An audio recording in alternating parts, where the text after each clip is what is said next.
Assalamualaikum warahmatullahi wabarakatuh. Salam sehat dan salam sejahtera untuk kita semua.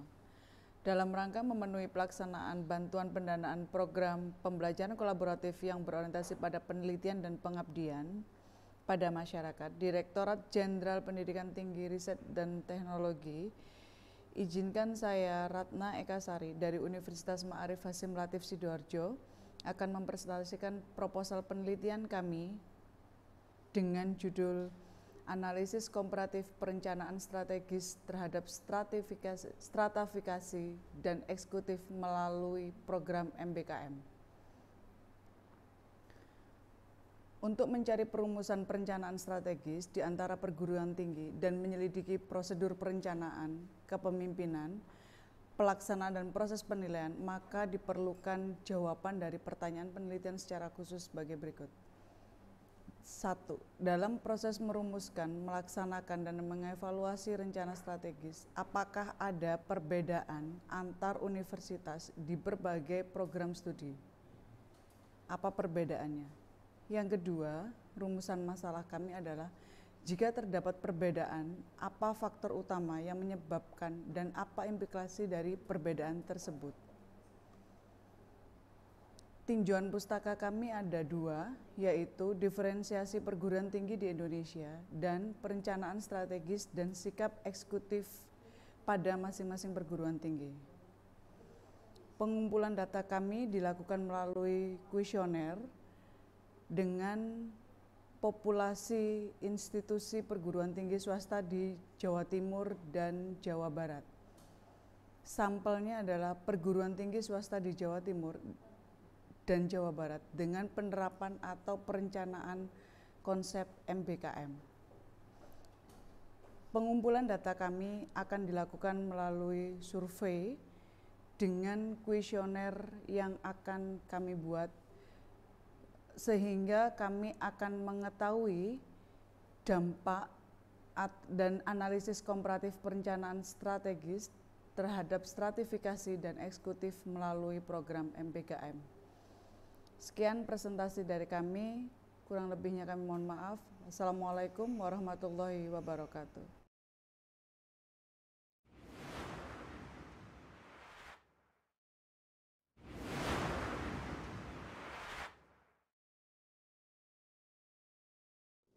Assalamualaikum warahmatullahi wabarakatuh. Salam sejahtera.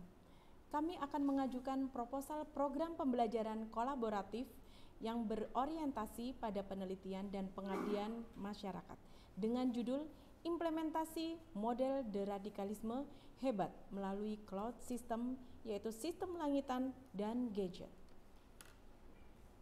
Proposal pengabdian masyarakat berawal dari sebuah penelitian yang pernah dibiayai oleh LPDP, mengangkat tentang radikalisme. Radikalisme bersifat laten yang membahayakan negara. Radikalisme pada suatu kelompok dapat mengancam stabilitas nasional. Pencegahan terhadap eksistensi kelompok radikalis dapat dilakukan pada hulu, yaitu pendidikan keluarga dan pendidikan formal. Radikalisme dalam penelitian ini adalah mengenali karakter radikalisme pada seseorang, yaitu dengan melihat perilaku yang muncul. Perilaku tersebut muncul karena adanya pola pikir yang mempengaruhi sistem belief atau keyakinan sehingga menyebabkan motivasi atau dorongan untuk melakukan sesuatu dalam bentuk perilaku atau sikap. Hebat berasal dari kepanjangan H. Hipnoterapi, E-learning, B. Bimbingan konseling, A. Aktualisasi agama atau moderasi, T. Teknologi informasi. Metode dalam penelitian ini menggunakan alat tes yang disamarkan, yaitu melalui game hebat, menggunakan gadget, di mana akan muncul lambang-lambang yang akan mewakili nasionalisme, individualis, dan radikalisme. Data akan tersimpan di sistem langitan dan akan kami identifikasi, lalu kami akan lakukan, yaitu terapi hebat. Alat deteksi radikalisme yaitu berupa game yang akan kami simpan data dalam sistem langitan atau cloud system. Mitra pengabdian pada pengabdian ini yaitu populasi mahasiswa yang kami gunakan sebagai objek, kami lakukan pada beberapa universitas, yaitu Universitas Ma'arif Hasyim Latif, Universitas Islam Malang, Universitas Kiai Haji Wahab Hasbullah. Aplikasi dan sosialisasi game telah kami lakukan bersama mitra, yaitu untuk menstandarisasi alat game yang kami lakukan langsung pada narapidana terorisme dan telah kami validasi dan rehabilitas untuk akurasi alat game hebat. Pengabdian masyarakat bertujuan mengimplementasikan model deradikalisme di perguruan tinggi sebagai pendidikan formal. Kegiatan pengabdian dan pengembangan ini melibatkan multidisiplin dan kemitraan yang digunakan untuk penguatan pluralisme dalam upaya pembentukan karakter individu yang nasionalis melalui model hebat, hipnoterapi, e-learning, bimbingan konseling, aktualisasi agama, moderasi, teknologi informasi. Demikian proposal pengabdian yang kami ajukan, semoga dapat menjadikan manfaat buat kita semua.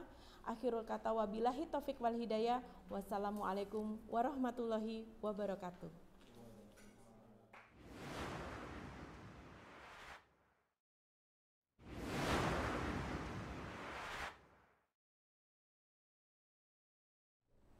Assalamualaikum warahmatullahi wabarakatuh. Salam sehat dan salam sejahtera untuk kita semua. Dalam rangka memenuhi pelaksanaan bantuan pendanaan program pembelajaran kolaboratif yang berorientasi pada penelitian dan pengabdian masyarakat, Direktorat Jenderal Pendidikan Tinggi, Riset dan Teknologi, izinkan saya, Ratna Eka Sari dari Universitas Ma'arif Hasyim Latif Sidoarjo akan mempresentasikan proposal pengabdian kepada masyarakat dengan judul Optimalisasi Pengelolaan Keuangan Desa secara Profesional melalui Pemberdayaan Ekonomi menuju Masyarakat Mandiri.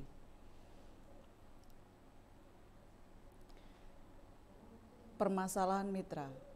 Yang pertama, desa mitra mempunyai kekurangan kemampuan manajerial maupun akuntabilitas yang baku dan standar dalam pengelolaan modal dan pajak sebagai salah satu modal daya saing di pasar lokal maupun nasional dalam rangka peningkatan perekonomian kerakyatan. Penanganan melibatkan kepakaran di bidang ilmu manajemen dan ilmu akuntansi. Yang kedua, desa mitra kami belum memaksimalkan proses pengelolaan potensi desa yang menjadi produk unggulan melalui pengembangan industri kreatif modern. Penanganannya nanti akan ada bidang ilmu teknik industri dan ilmu manajemen.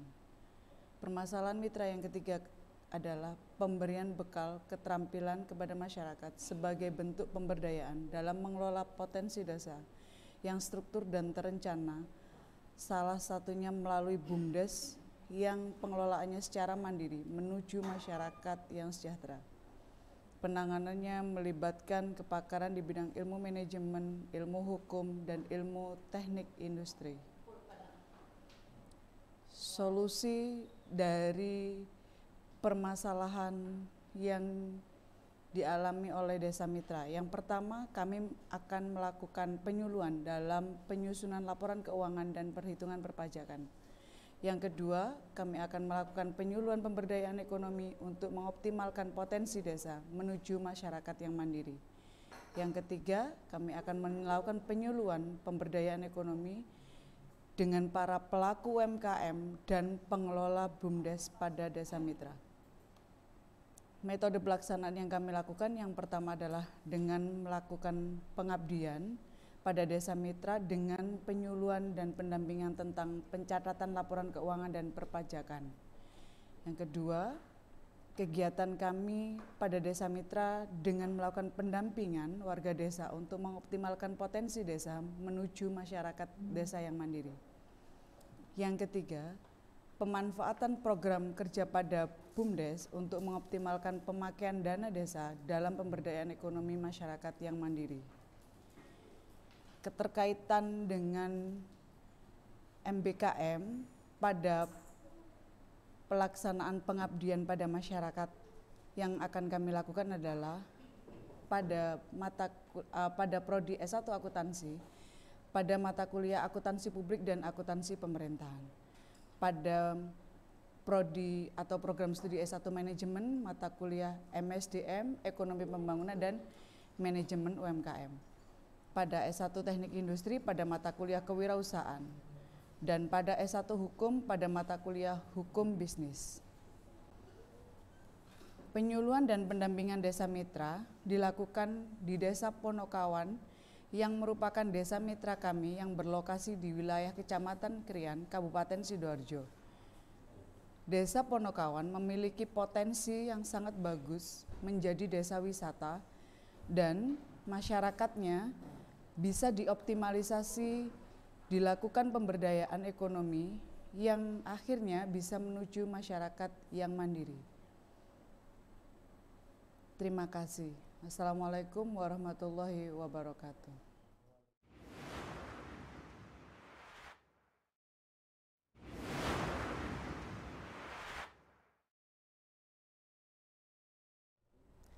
Assalamualaikum warahmatullahi wabarakatuh. Salam sehat dan salam sejahtera untuk kita semua. Dalam rangka memenuhi pelaksanaan bantuan program pembelajaran kolaboratif yang berorientasi pada penelitian dan pengabdian masyarakat, Direktorat Jenderal Pendidikan Tinggi, Riset dan Teknologi. Izinkan saya, Lila Puji Lestari dari Universitas Ma'arif Hasyim Latif Sidoarjo akan mempresentasikan proposal pengabdian kepada masyarakat dengan judul Peningkatan Usaha Melalui Digitalisasi UMKM Dapur Atta dan Keripik Pedas Murang-Muring Snack. Mitra yang pertama, Dapur Atta merupakan usaha yang didirikan oleh kakak beradik dengan bidang usaha produk makanan ringan kering kentang. Usaha ini didirikan pada tahun 2019 oleh Fibri dan Atta yang berlokasi di Gang Melati RT 6 RW 1 Desa Trosobo Taman. Awalnya mereka hanya membuka usaha catering. Namun setelah melakukan inovasi, mereka membuat produk yaitu kering kentang. Produk tersebut hanya diproduksi apabila mendapat pesanan dari konsumen.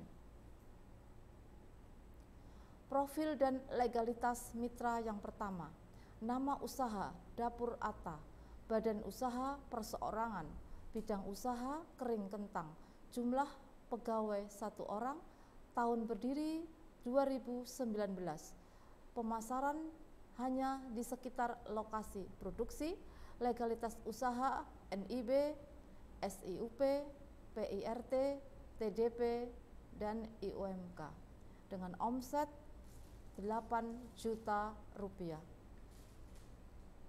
Permasalahan, ada 3 permasalahan. Yang pertama adalah aspek produksi, yang kedua aspek pemasaran, dan yang ketiga aspek manajemen. Aspek produksi, kuantitas dan produktivitas produksi yang kurang. Yang kedua, sistem produksi kurang efisien. Aspek pemasaran, kurang maksimalnya promosi dengan iklan IG, jangkauan produk kurang meluas, kurangnya pemanfaatan produksi media TikTok, produk kemasan memicu kerusakan kualitas produk, dan kurangnya maksimalnya penggunaan e-commerce. Dari sisi aspek manajemen, yaitu sistem pembukuan kurang tertata. Target luaran, aspek produksi yang pertama adalah peningkatan produktivitas setelah adanya mesin teknologi tepat guna. Yang kedua, pembuatan air supply chain management.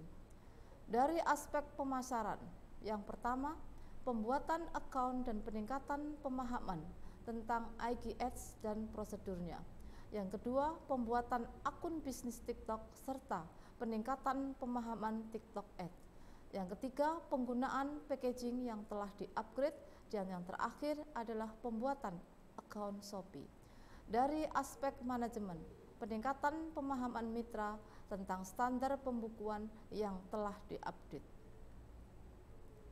Profil Mitra 2, nama usaha Murang-Muring Snack, bidang usaha UMKM Mikro, bidang jenis usaha makanan yang beralamat di Kafling Gang Surya Jenek Kulon RT 7 RW 2 Desa Kerembangan Kecamatan Taman. Tahun berdiri 2015 yang didirikan oleh Abu Amar Fikri. Produk usaha keripik pedas dengan jumlah tenaga kerja 4 orang. Masalah prioritas pada mitra yang kedua ada 3, yaitu aspek produksi, aspek pemasaran. Yang pertama, mitra UMKM belum mengetahui pengaruh sertifikasi halal terhadap keputusan pembelian dan belum mengetahui langkah-langkah pengajuan sertifikasi halal sehingga mitra UMKM mengalami kesulitan dalam mengurusnya. Info terbaru yang diperoleh dari salah satu persyaratan pengajuan sertifikasi halal harus mempunyai NIB atau nomor induk berusaha, dan mitra UMKM belum mempunyai NIB yang menjadi persyaratan pengurusan sertifikasi halal. Selanjutnya yaitu pengembangan produk turunan yaitu Mbok Yu dan De Lombok. Dari sisi aspek pemasaran, mitra belum memiliki tenaga kerja yang mampu mengelola media sosial dengan baik. Yang kedua, mitra mengalami kendala di bidang jaringan reseller. Metode pelaksanaan dalam program pengabdian masyarakat yang pertama, pelatihan dan pendampingan dalam penggunaan sosial media, Instagram, TikTok, Facebook untuk pemasaran secara online. Yang kedua, pelatihan pendampingan marketplace atau Shopee. Yang ketiga, penggunaan iklan berbayar untuk peningkatan penjualan. Yang keempat, pemberian alat pengering minyak. Terima kasih, demikianlah proposal pengabdian masyarakat. Assalamualaikum warahmatullahi wabarakatuh.